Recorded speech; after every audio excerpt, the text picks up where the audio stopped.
સાંજે 17:26 આજુબાજુમાં એક સ્કૂલને બીજું એક બોમ્બ થ્રેટ મેલ પણ મળી આવ્યો હતો. આ અંગે આપણે તપાસ કરી તો આ ઈમેલ વડોદરા શહેરમાંથી જ એક પોલીસ સ્ટેશન જ્યુરિસ્ડિક્શનમાં ઓરિજિનેટ થયું હતું. તે અંગે આગળ વધીને આપણે એમને ટ્રેસ પણ કરી છે. તો એક માઇનર સ્કૂલ બાળક જ આ મેલ એક પ્રેન્ક મેલ તરીકે મોકલી આપ્યો હોવાનું પણ આપણે ધ્યાને આવ્યું છે. આમાંથી આપણે આ અંગે આપણે સ્પષ્ટ કરવા માંગીએ છીએ કે આજે જે કોર્ટ પ્રિમાઇસીસમાં પણ મળી આવ્યું છે, આ અંગે પણ શહેર પોલીસ સેનિટાઇઝેશન અને એન્ટાયર પ્રિમાઇસીસને ક્લીનઅપ કરીને સુરક્ષિત જાહેર કરવાની જે પ્રક્રિયા છે આ હાથ ધરી છે. તે અંગે પણ ડિટેઇલ્ડ ઇન્વેસ્ટિગેશન થશે.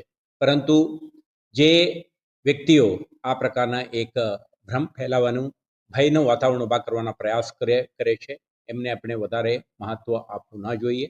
પ્રોફેશનલ રિસ્પોન્સથી પોલીસ અને સેનિટાઇઝેશન એક્સરસાઇઝ અને ઇન્વેસ્ટિગેશન એક્સરસાઇઝ બંને કરી રહ્યા છે. તો એમને આવા તત્વોને આઈડેન્ટિફાઈ કરવાના પ્રક્રિયા ચાલુ છે.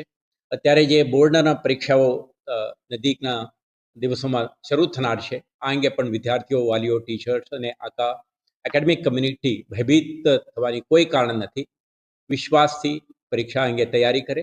શહેર પોલીસ સ્કૂલ એડમિનિસ્ટ્રેશન સાથે સંકલન કરીને તમામ સુરક્ષા વ્યવસ્થા કરશે.